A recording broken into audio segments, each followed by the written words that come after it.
सिंघानिया परिवार में आजकल अलग ही रौनक लगी थी। रौनक हो भी क्यों ना, परिवार की इकलौती बेटी रवीना ने अभी अभी अपनी लॉ की पढ़ाई खत्म की थी और अब उसके घर वाले उसके लिए रिश्ते देख रहे थे। रवीना ने भी बढ़ चढ़कर सबसे कह दिया था, देखो मम्मी पापा भैया भाभी सब सुन लो, मैं शादी के लिए तैयार हूँ, पर लड़का मुझे पसंद आना चाहिए। उसकी अच्छी हाइट हो, अच्छा दिखता हो और अच्छा कमाने के साथ साथ कंजूस तो बिल्कुल ना हो, तो ही मैं शादी करूंगी। हाँ।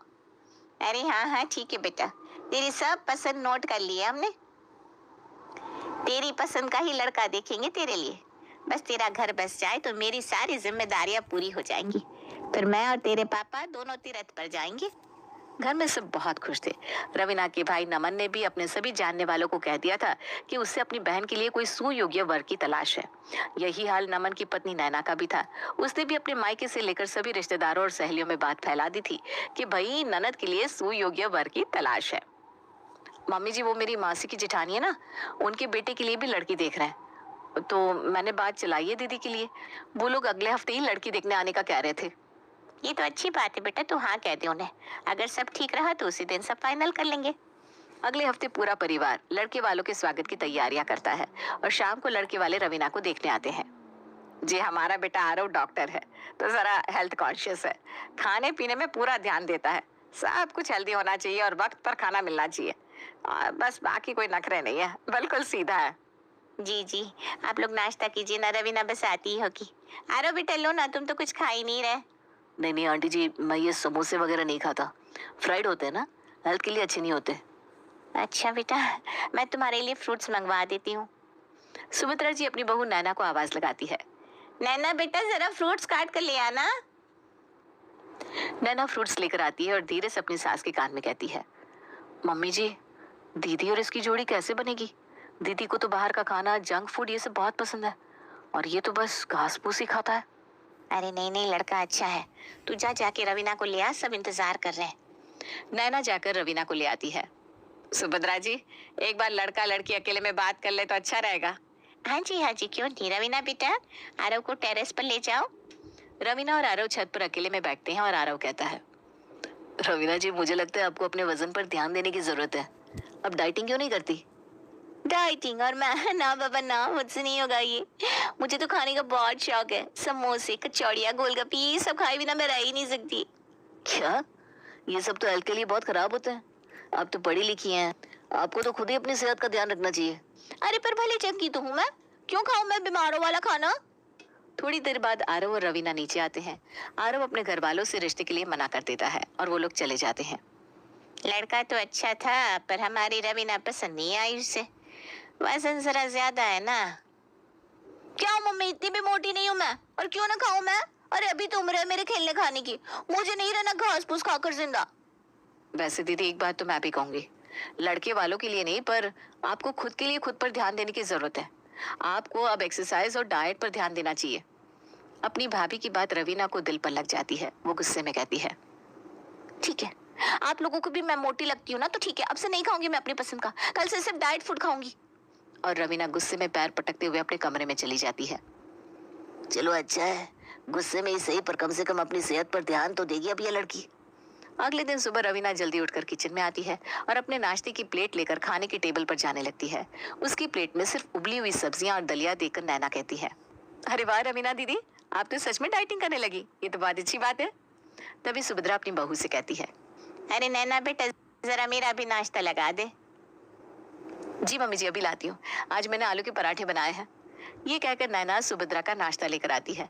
आलू के पराठों की खुशबू से पूरा घर महक उठता है और रवीना के मुंह में पानी आ जाता है। वो अपनी प्लेट में पड़े दलिए और उबली हुई सब्जियों को देखकर थोड़ा उदास हो जाती है। तभी नैना सब लोगों से कहती है, खाकर बताइए कैसे बने हैं पराठे। सब लोग खाना शुरू करते हैं। बेटा पराठे तो लाजवाब बने हैं, मजा आ गया। नाश्ता अच्छा मिल जाए ना तो दिन बन जाता है।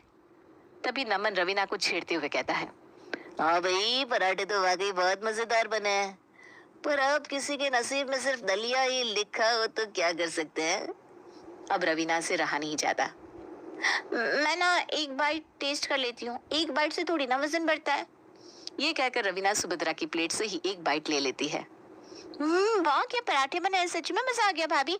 एक काम कीजिए, मुझे ना एक पराठा दे ही दीजिए और साथ में ना आम का अचार जरूर लाइएगा। आम के अचार के साथ आलू के पराठों की जोड़ी बड़ी अच्छी लगती है। अरे पर दीदी, आपने तो आज से डाइट शुरू की है ना, आपकी जोड़ी का क्या होगा? वो कैसे जमेगी किसी डाइट कॉन्शियस लड़की के साथ? पर भाभी आज तो पराठे बड़े ही टेस्टी बना है, अगर उन्हें मैं नहीं खाऊंगी तो उनके साथ नाइंसाफी नहीं होगी। पराठे बुरा मान जाएंगे ना। एक काम करती हूँ, आज पराठे खा लेती हूँ, डाइट कल से कर लूंगी। भाभी आप ना मुझे एक नहीं दो पराठा दे दीजिए आम के अचार के साथ। ये सही है दीदी आपका। नैना एक प्लेट में रवीना को आलू के पराठे और आम का अचार लाकर देती है। रवीना बड़े ही चाव से पराठा और अचार खा लेती है। दोपहर के वक्त सुभद्रा सोफे पर बैठी टीवी देख रही थी। पास ही रवीना भी बैठी थी, जो एक प्लेट में कटे हुए सलाद खा रही थी। सुभद्रा रवीना की प्लेट की ओर देखते हुए कहती है, अरे दोपहर के खाने का वक्त हो चला है और तू अभी सलाद खा रही है। हाँ मम्मी, मैं दोपहर के खाने में सलाद खा रही हूँ क्योंकि मैं डाइट पर हूँ। तभी दरवाजे की घंटी बजती है। नैना उठकर दरवाजा खोलती है। सामने पड़ोस की सुलेखा आंटी हाथ में एक डिब्बा लिए खड़ी थी। अरे नैना, सुभद्रा घर पर है क्या? हाँ आंटी, आइए ना अंदर। नमस्ते। नैना सुलेखा आंटी को अंदर ले आती है। वो सुभद्रा के पास सोफे पर बैठ जाती है। अरे सुलेखा कैसी है, आज मेरी याद कैसे आ गई तुझे? मैं बिल्कुल ठीक हूँ। असल में मैंने ना मन्नत मांगी थी कि अगर मेरी बेटी बीना की शादी तय हो जाएगी तो मैं हनुमान जी को 51 मोतीचूर के लड्डुओं का भोग लगाऊंगी। आज वो मन्नत पूरी हो गई तो सोचा सबसे पहले तुझे प्रसाद दिया। ये कहते हुए सुलेखा आंटी सुभद्रा की ओर मिठाई का डिब्बा बढ़ा देती है। नैना खुश होते हुए कहती है, अरे वाह आंटी, बधाई हो, ये तो बहुत खुशी की बात है। हाँ सच में बड़ी अच्छी खबर है, हमारी बीना की तो तकदीर खुल गई, बहुत बहुत बधाई हो। Thank you thank you. अच्छा सुभद्रा, अब मैं चलती हूँ, और घरों में भी प्रसाद देना है, फिर मिलते हैं। ये कहकर सुलेखा आंटी वहां से चली जाती है। उनके जाने के बाद सुभद्रा डिब्बा खोलती है और उसमें से एक लड्डू निकाल कर नैना को देती है। ये ले बेटा, खा कर देख और बता लड्डू कैसे हैं। नैना लड्डू का एक टुकड़ा खाती है और आंखें बंद करके स्वाद लेती है। मम्मी जी, लड्डू तो बड़े स्वादिष्ट है, एकदम देसी घी के बने हुए लग रहे हैं। बगल में बैठी रवीना लड्डुओं को ललचाई नजरों से देखती रहती है। वो शर्माती हुई कहती है, देखो मैं तो डाइट पर हूँ, लेकिन प्रसाद का अपमान भी तो नहीं कर सकते ना, प्रसाद लेना तो शुभ होता है, इसलिए आज ना मैं मोतीचूर का एक लड्डू खा ही लेती हूँ, वैसे भी एक लड्डू से कुछ नहीं होता।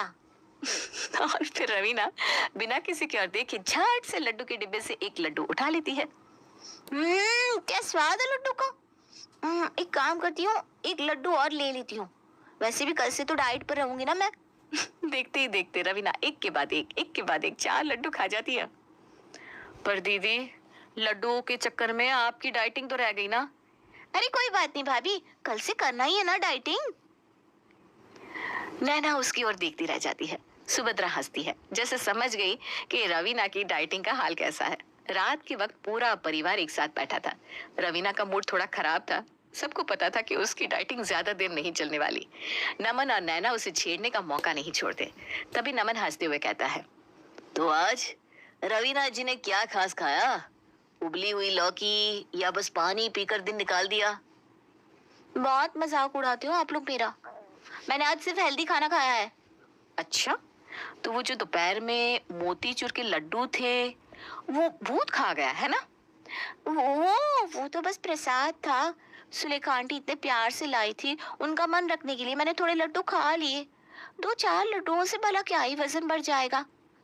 अरे बेटा ये डाइटिंग का क्या फायदा, अगर तुझे खुद ही मजा नहीं आ रहा। नहीं मम्मी, अब से ना मैं सख्ती से डाइटिंग करूंगी, कोई बहाना नहीं, कल से डाइटिंग पक्की। नमन फिर हंसते हुए कहता है, हाँ हाँ सख्ती से मतलब सुबह डाइट, दोपहर में हल्का ब्रेक और रात में फुल टाइम पार्टी। सब हंसने लगते हैं। रवीना गुस्से में कुशन उठाकर नमन की तरफ फेंकती है। रवीना मन ही मन जानती थी कि डाइटिंग उसकी बस की बात नहीं, लेकिन फिर भी उसने ठान लिया था कि वो डाइटिंग पक्का करके रहेगी। हालांकि घर वालों को पता था कि ये पक्का बस अगले खाने तक ही रहेगा। अगले दिन शाम के वक्त रवीना अपने कमरे में बैठे बैठे सोच रही थी, बस अब बहुत हो गया, आज से पक्का डाइटिंग शुरू, अब कोई भी लालच नहीं, मेरा डाइटिंग अभियान आज से शुरू होता है। तभी बाहर से उसकी सहेली नीतू की आवाज आती है, अरे रवीना सुन, देख पानी पूरी वाला आया है, चल बाहर आ जा, दोनों मिलकर पानी पूरी खाते हैं। रवीना कमरे से बाहर आती है। गली में पानी पूरी वाला ठेला लगाए खड़ा है और नीतू पहले से वहां मौजूद है। नीतू तू ही खा ले पानी पूरी, मेरी तो आज से ना डाइटिंग चल रही है। तेरी मर्जी, पर देख ले ये भैया ना गजब की पानी पूरी बनाते हैं। हाँ लेकिन तेरी डाइटिंग चल रही है तो मत खा, मैं तो आज जम के खाऊंगी, थोड़े खट्टे पानी के साथ और थोड़े मीठे पानी के साथ। भैया एक प्लेट पानी पूरी बना दो, और हाँ थोड़ा तीखा बनाना। पानी पूरी वाला झटपट एक प्लेट तैयार करता है। नीतू एक पानी पूरी उठाकर मुंह में डालती है और कहती है, मजा आ गया, सच में बहुत बढ़िया बनाई है, बस थोड़ा और तीखा होता ना तो मजा आ जाता। रवीना पानी पूरी को ललचाई नजरों से देखती रहती है। रवीना ऐसी पानी पूरी तूने कभी नहीं खाई होगी, क्या गजब की पानी पूरी है, सच में कसम से। रवीना अब खुद को रोक नहीं पाती, वो नीतू की प्लेट की तरफ हाथ बढ़ाती है। अच्छा इतनी खास बात है क्या पानी पूरी में? दिखा, एक पूरी मैं भी खाकर देखती हूँ। अरे पर तू डाइटिंग पर है ना। अरे एक पानी पूरी खाने से क्या होता है, ला एक दे मुझे भी। ये कहकर रवीना झटपट नीतू की प्लेट से एक पानी पूरी उठाती है और मुंह में डाल देती है। अरे ये तो सच में कमाल की बनी है। भैया मुझे एक प्लेट दे दो, डाइटिंग ना कल से करूंगी। नीतू रवीना को देखकर हंस पड़ती है। दोनों सहेलियां हंसते हुए पानी पूरी खाने लगती है। पानी पूरी खाते हुए नीतू रवीना से कहती है, तो कल से डाइटिंग पक्की ना। हाँ कल से ही डाइटिंग करूंगी पक्का। दोनों ठहाका लगाती है और पानी पूरी का मजा लेने लगती है। रवीना पानी पूरी खाकर गुनगुनाती हुई अंदर आती है। उसके चेहरे पर खुशी झलक रही है, लेकिन तभी नैना उसकी चुटकी लेते हुए कहती है, और दीदी कैसी चल रही है आपकी डाइटिंग पानी पूरी के साथ। रवीना एकदम से चौंकती है और फिर थोड़ा शर्मा जाती है। अरे भाभी क्या बताऊं, पानी पूरी इतनी लाजवाब थी कि खुद को रोक ही नहीं पाई। उस पानी पूरी वाले के हाथों में तो जैसे जादू है। नीतू ने भी बहुत कहा तो सोचा चलो बस एक प्लेट खा लेती हूँ, उसे अकेले खाने में अच्छा नहीं लगता ना। पर दीदी आपको शायद पता नहीं, पानी पूरी हेल्दी नहीं होती, ये भी एक जंक फूड ही है। और आपकी जानकारी के लिए बता दूं, डाइटिंग में जंक फूड नहीं खाए जाते। रवीना थोड़ा सफाई देने की कोशिश करती है। भाभी सब पता है, मैं तो वैसे भी नहीं खाने वाली थी, बस नीतू ने इतना कहा कि मना नहीं कर पाई। अरे कोई बात नहीं, कल से डाइटिंग कर रही हूँ ना मैं। नैना हंसते हुए कहती है, दीदी आप रोज यही तो कहती हो, कल से डाइटिंग करूंगी, कल से डाइटिंग कर रही हूँ। पता नहीं आपका कल आखिर कब आएगा। रवीना जिद में आकर हाथ जोड़कर कसम खाने के अंदाज में बोलती है, नहीं नहीं भाभी ऐसी बात नहीं है, इस बार पक्का कल से बिल्कुल सख्ती से डाइटिंग करूंगी। ये कहकर रवीना तेजी से अपने कमरे में चली जाती है। नैना उसे जाते हुए देखती है और मुस्कुराते हुए मन में सोचती है, दीदी का कुछ नहीं हो सकता, ये डाइटिंग कभी नहीं कर सकती। रोज कहती हैं डाइटिंग कल से करूंगी, लेकिन वो कल कभी आता ही नहीं। अगर आपको ये कहानी पसंद आए हो तो कृपया लाइक और सब्सक्राइब करें और कमेंट करके बताएं कि आप कैसी कहानियां देखना चाहते हैं।